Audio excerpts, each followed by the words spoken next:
Good morning, everybody. Slightly earlier today, joined, as you can see, by some special guests, President of the IOC, Kirsty Coventry, and again, Christophe Duby, Olympic Games Executive Director. Thank you very much. It says on my piece of paper we've reached halfway, but it doesn't quite feel like halfway, but going very well. So we thought it was a good time to kind of pause and reflect a little bit about the Games and see how we're doing. So a couple of quick figures for you just to show how well it is going. NBC network tell us that they are averaging nearly 26 million viewers, which doubles Beijing 2022, and Olympic social media handles 7.4 billion engagements.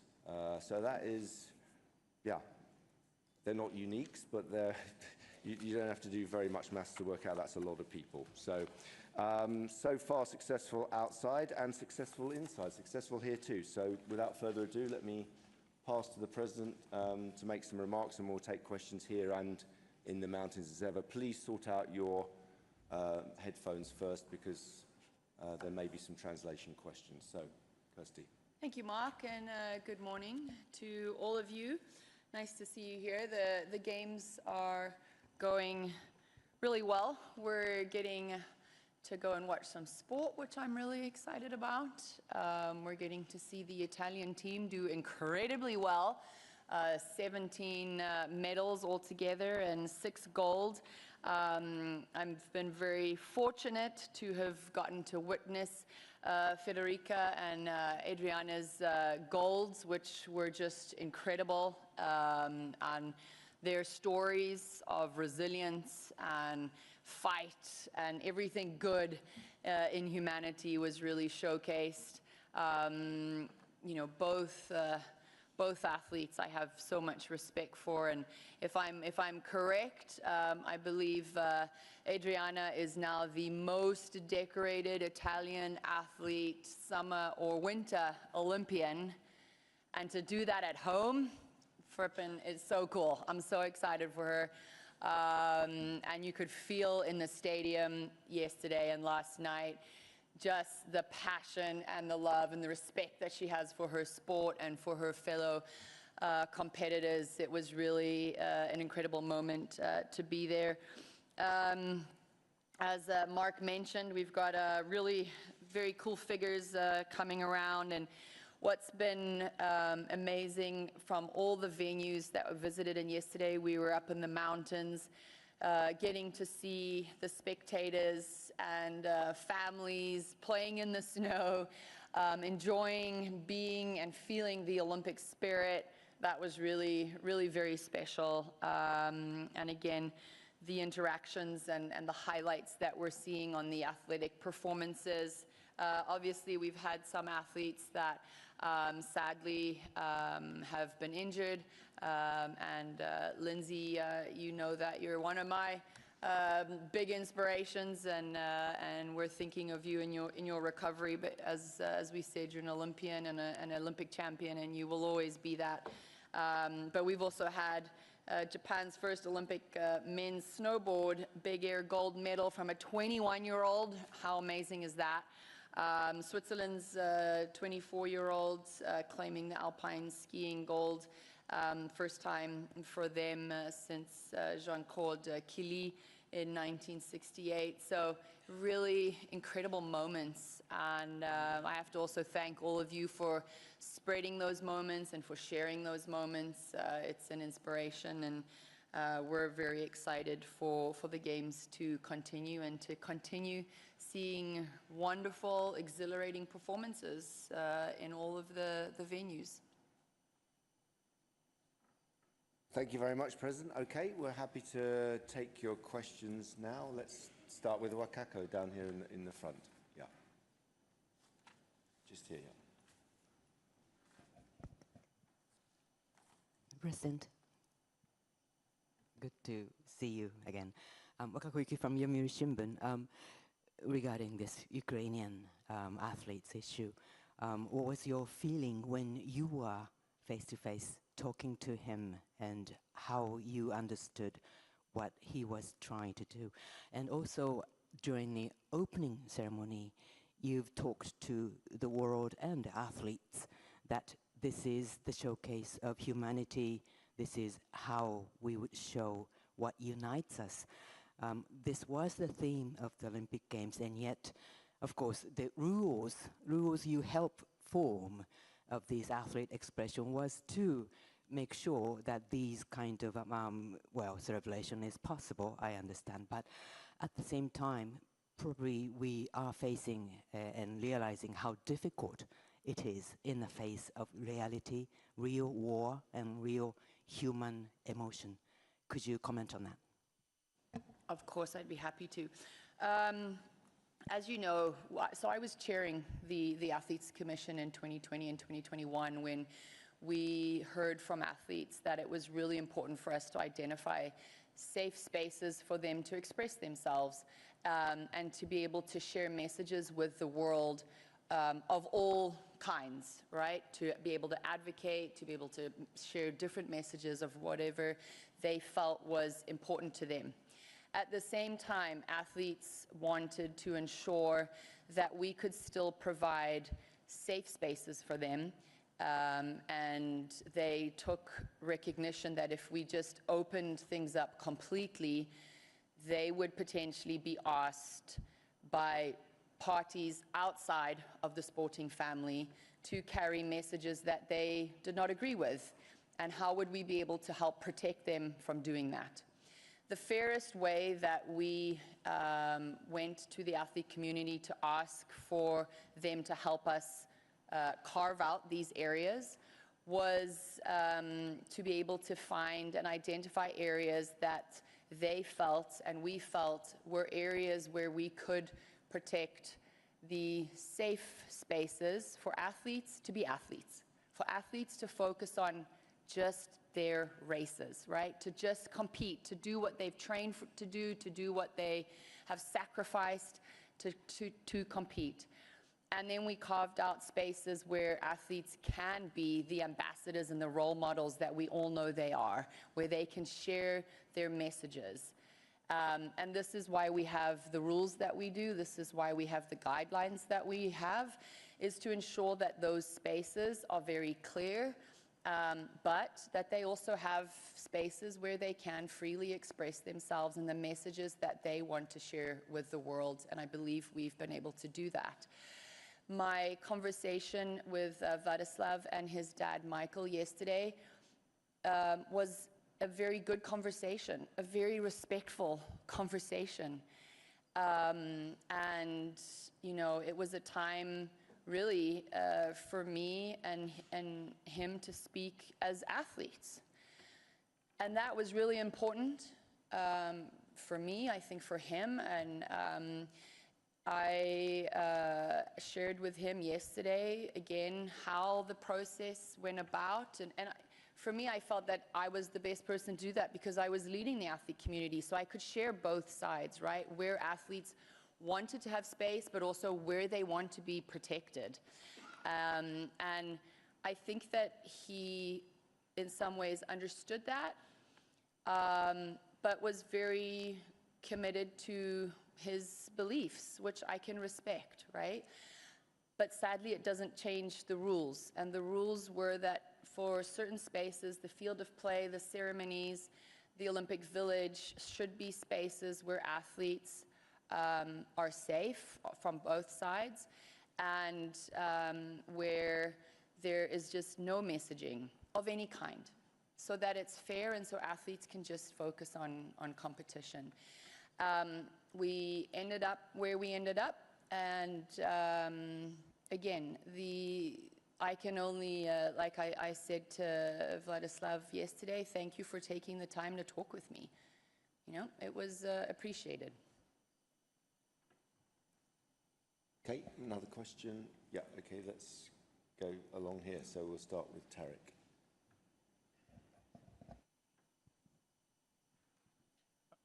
Hi, Kirsty. Can you give a bit more colour on the actual the meeting, because you came out of it quite emotional. And speaking yesterday, it seemed Vlad had said it was towards the end of the meeting when he brought up what he believes were Russian violations that were continuing at these games that were unsanctioned, and yet he is the guy to leave. He mentioned flags in the stands. He brought that up to you, and some other issues. And he also said, you know, you said just now you just said the podium and field of play, etc., including the podium, shouldn't be used for anything like that. But then he brought up, you know, the tragic case of the figure skater whose parents had died, and I think there was an Israeli athlete as well who wore a kippah, remembering the victims of Munich. Are they, you know, when you spoke to him, when he raised those points with you, can you tell us what your point of difference is with those and what he was trying to do? Thank you. Yeah, sure. So he never brought up flags in the stands, as far as my memory serves correctly. He had mentioned a flag which was on the back of a helmet of an athlete who has competed in 6 different games. I can ask the team if we have anything on that, but for me, I didn't necessarily see a violation in that, because he is an athlete not from Russian descent that had all of the small little flags of every games he's competed in. But I believe the team are looking into that, so we can come back to you.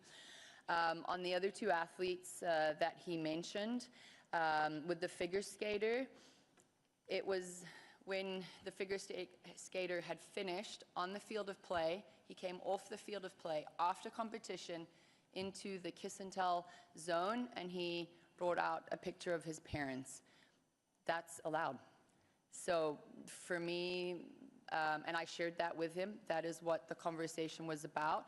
I, again, offered him that same thing, we can do that. That's allowed. You're allowed to take your helmet into the press conferences. We could have your helmet waiting as soon as you were finished your run. So those were all explained. On the Israeli athlete, the team, I shared with those things the concerns. I was not aware of that, and the team is reviewing it now. So that we'd have to come back to you with more information, or if Mark has any, but I don't have any updated information on that. I mean, I can give you fuller information. The emotion. You know, for me, as I said, I was really grateful for the opportunity to sit down and speak with him, right? And I don't think it's ever really been a question around his messaging. It was where the message was happening. And, you know, the emotions coming out, he's an athlete. I wanted to see him compete, right? And sadly, we weren't able to get that to happen.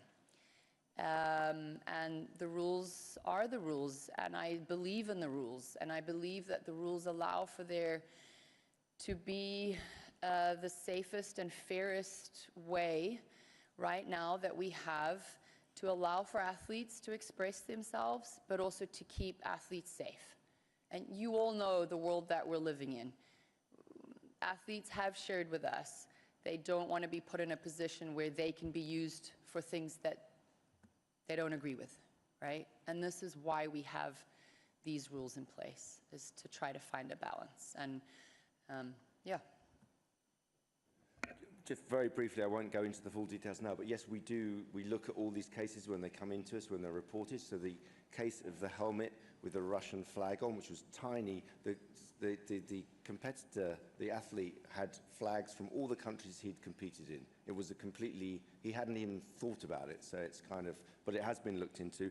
And in the kippur, the opening ceremony, as I understand it, was underneath a beanie, so it wasn't even visible to the world. But we do look at all these cases. Most of the time, there's no action necessary. Sometimes there'll be a word with the NOC, and other times a little bit more action is taken. But rest assured, this isn't the only case. There are, as with Paris, a whole range of cases that we always take very seriously.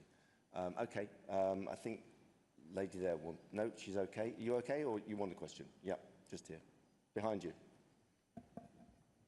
I'm going to change focus just for a second. You were yesterday up in Cortina, and I Yes. would like some observations about how you see the spread out model working. Do you feel that there is the focal point necessary? Obviously on TV, we're seeing the numbers there, but in person, are people getting the same experience as they might have gotten? Also the athletes not being able to see each other's sports the way you might do in another games, and how you see this going forward for future games. Yeah. And can you also tell us how you got up there? Because it's quite a hop, skip, and a jump to Cortina. I did. I got up there in a car with the rest of my team. So, yep, it wasn't the most comfortable, right? But it was fine. No, so the spread out games, we're learning so much, right? And I think there's going to be so much data that we're going to be able to bring in and understand. It comes with its different complexities. But so far, the feedback that we're getting has been very positive in the experience for the stakeholders. So for our athletes, that was one of, made my heart very happy yesterday, is to see the athletes and how they are really loving the venues, because they're in iconic venues, and the fields of play are fields of play that they've raced on before, that are extremely good. The way in which the organizing committee have been trying to ensure that the experience for the athletes is the same everywhere. So whether they're in a hotel or in the village, we have tried to have all of our Athlete 365 programs. We're trying to make sure everything, and I think you guys got to see that during the opening ceremony, which we experimented, and is one of my highlights, being able to get feedback from athletes up in the mountains that have been in the games numerous times, and this was the first time they were able to be a part of it. So cool, they're loving that. The fans, as I said, in the mountains it was so cool. It was so cool to see so many families and little kids. You know, we were at some of the venues and they were sliding down the hills and the parents are trying to run after them. You can see that really the spirit of the games. Everyone, again, we walked through some of the spectators and there were just smiles and there was a great energy. So yes, it's a little spread out, but the feeling of the games for me are really very magical. Every venue that we're going to, all of the volunteers are doing an amazing job.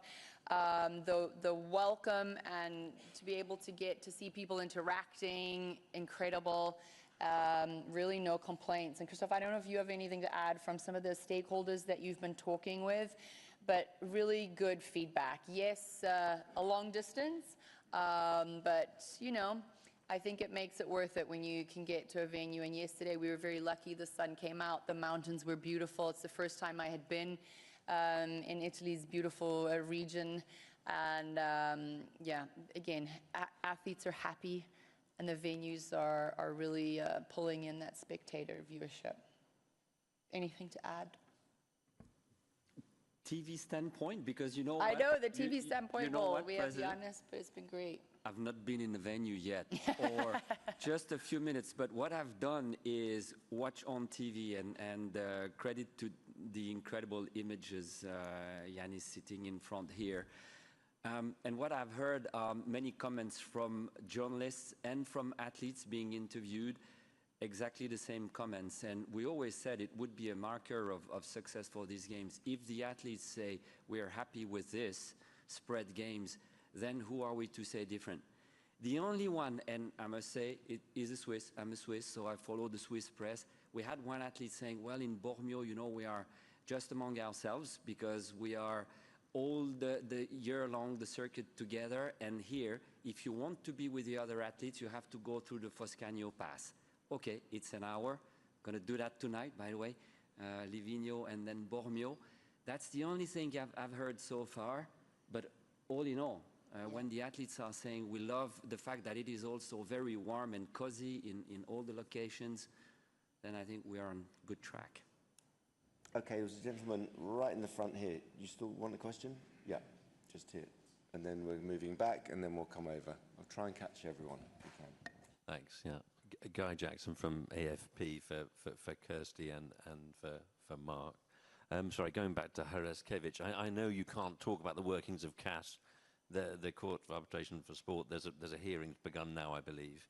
But just if they were to rule the disqualification void, is there any way in which he could compete today? Could a special qualification round be put on for him? I mean, how could that happen?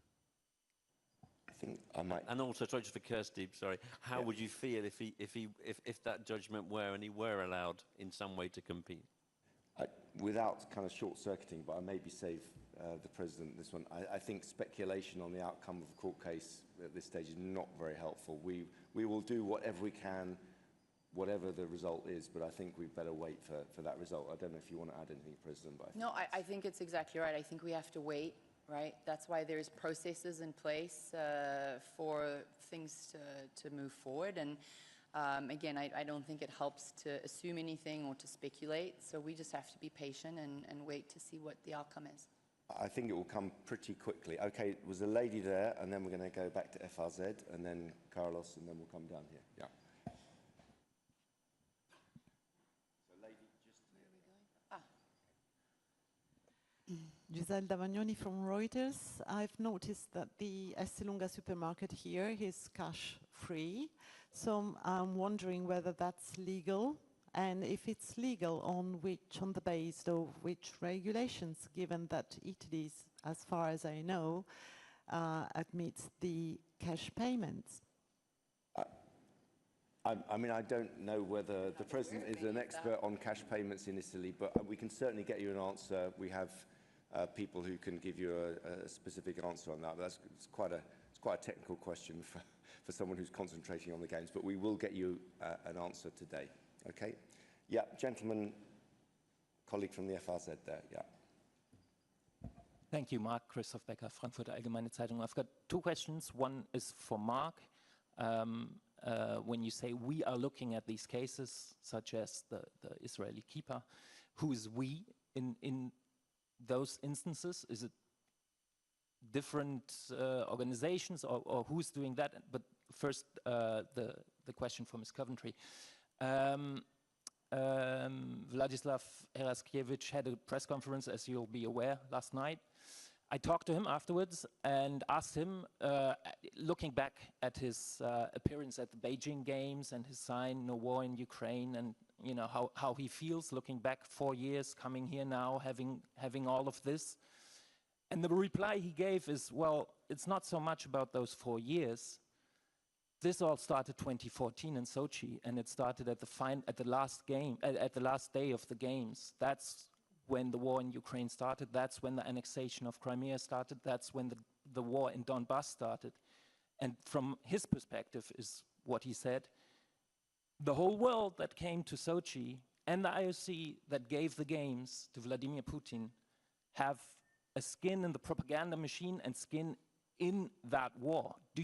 And he compared it to 1936 and the Nazi Olympics.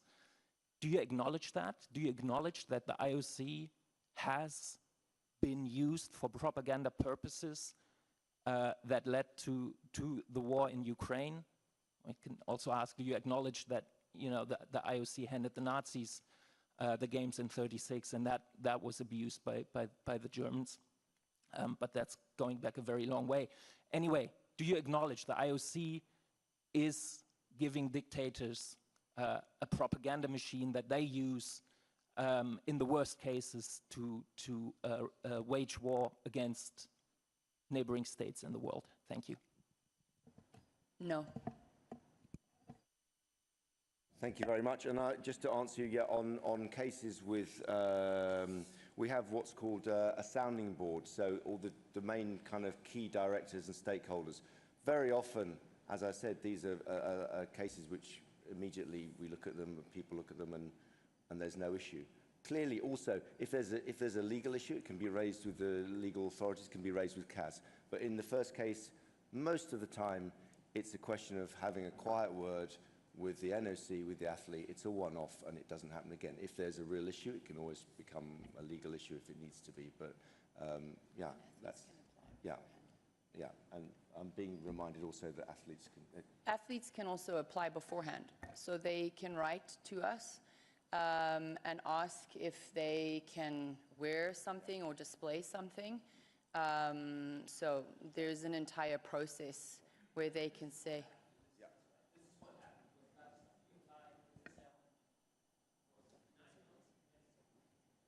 I believe so. I don't. Actually, on that one, yes, I'm getting a nod from someone that yes, he did. But we had, for example, as I said in a previous press conference, we had someone wearing a black armband. They applied, and we said yes, and we make exceptions. And very often, it's normally ones with texts that cause the more problem we don't allow, but certain kind of other one words and so on are allowed, but it depends. There's a kind of a whole sounding board. But yes, athletes can apply for an exemption, and we do allow it as long as we feel it won't disrupt the field of play. So as with all rules, there has to be some give and take, and we try to make it work for all the athletes. Yeah, let's go to Carlos from Reuters. Carlos Groman from Reuters.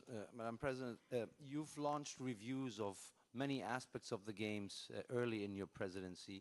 Do you feel that there is a need to also review these guidelines going to LA, given the change in social media, the rise of the use of that, people expressing opinions more frequently and more often than they did 20 years ago or even 7 years ago when the review started? Is that part of the wider review that you want to have looking at aspects of the games? Thank you. Thanks, Carlos. So this would fall also within the working group that is looking at our fundamental principles of Olympism. I had a number of, as you can imagine, a number of conversations with athletes over the last couple of days. And for them, they still feel very strongly that we should be able to keep certain parts of the Olympic movement and their Olympic experience safe for them.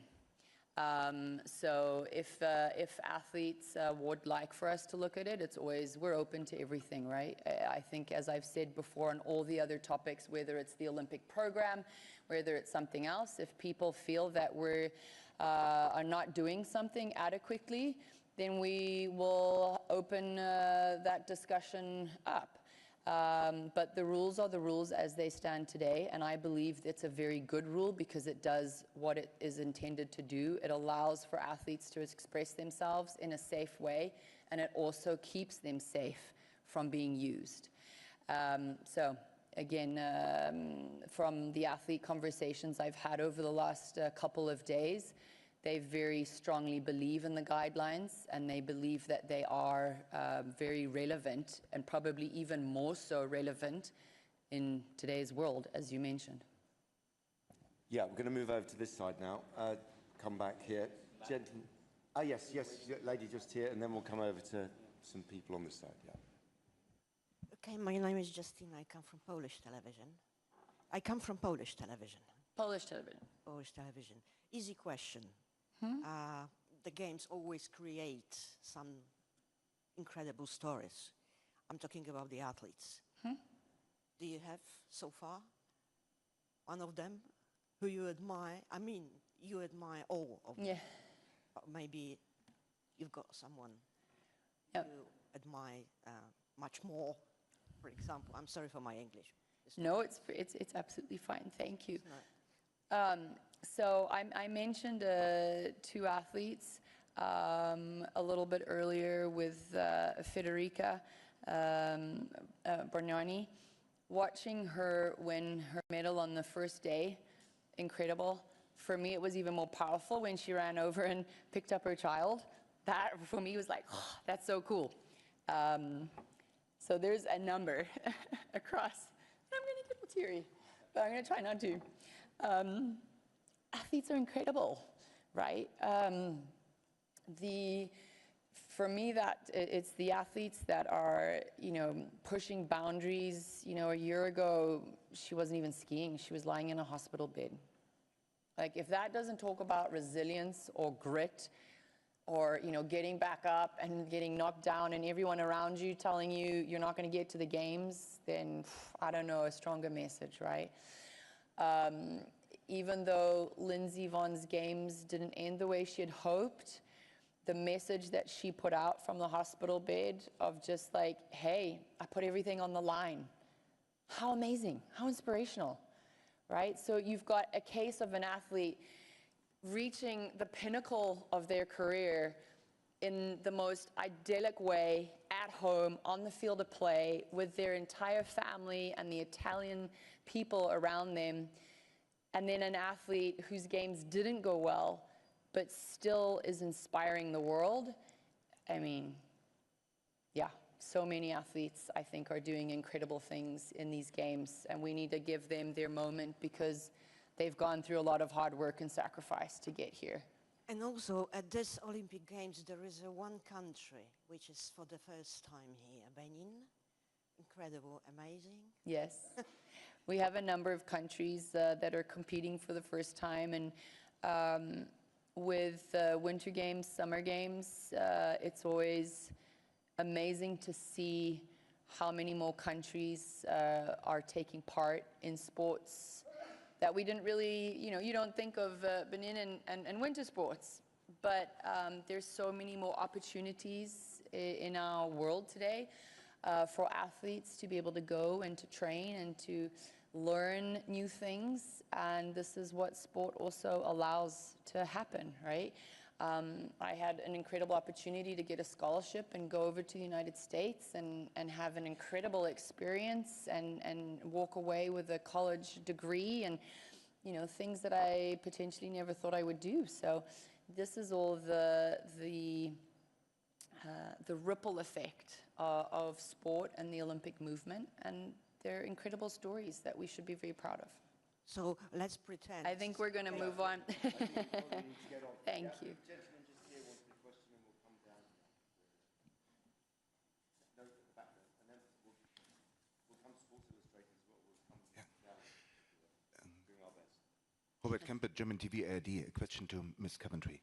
Can you please clarify yesterday when you meet with Mr. Herskiewicz, how long does the meeting took, and when was the decision made by time, please, to disqualify Mr. Herskiewicz from these games, and who stripped him away his accreditation in the first place?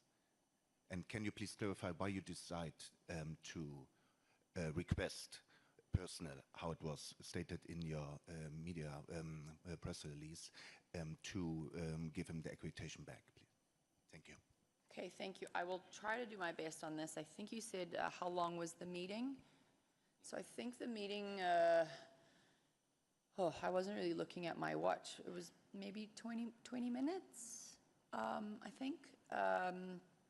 After our conversation, the federation, and I believe it was the president jury of their jury, told him that he would not be racing.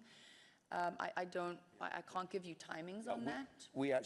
There was actually a press statement, so we have the facts on that. And if that's not clear, then we're happy to make it clear of the stages. Yeah, I don't want to give you wrong facts, so that's Better probably not. better. But I don't, on the timing, I can only speak for the interview, and then on the subsequent timing, I think, as Mark said, that's a better one.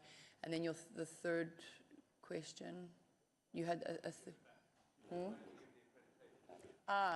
so for me, again, as I have stated many times, sitting down with Vladislav and his dad, the conversation was extremely respectful. And I then, after that, asked the disciplinary commission to relook at not pulling his accreditation. Again, on the timing of that, we can give that to you in a specific timeline. I'm sorry, yesterday was a bit of so I want to give you the right facts. But out of respect for him and for his dad and for taking the time to come and sit down with me, I thought that was the right thing to do. Yeah, I think most of the details are in the press release, but anything you need, we can give you. Yeah, let's go to Sports Illustrated here, and then we'll come to Shia.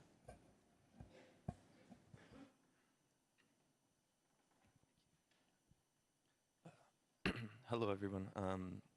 I wanted more clarification as well on the credential and it being reinstated, because I want to ask the line of thought in the sense that if the rules must be respected, which seems to be an understandable one and an objective one, does an initiative that may appear to others as potentially arbitrary to give him his credential back after being disqualified, does that potentially undermine the line of thought that we must respect the rules? No, because one's not linked to the other. So being disqualified from an event, and that is a decision that is taken by the federation, not by ourselves. We are in control of the accreditations. So for me, they're not, if you're disqualified, you're automatically, the accreditation is pulled. It's two very different things, so.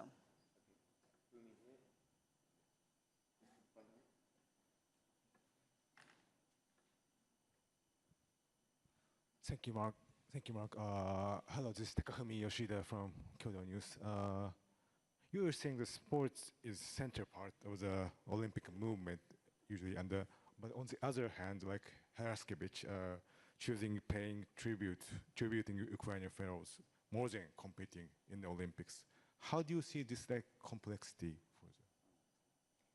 So again, the messaging that he was wanting to carry and that he displayed in training and the days before, was not up for question. It was just the place, right? And the field of play within our rules and regulations is a safe and neutral space.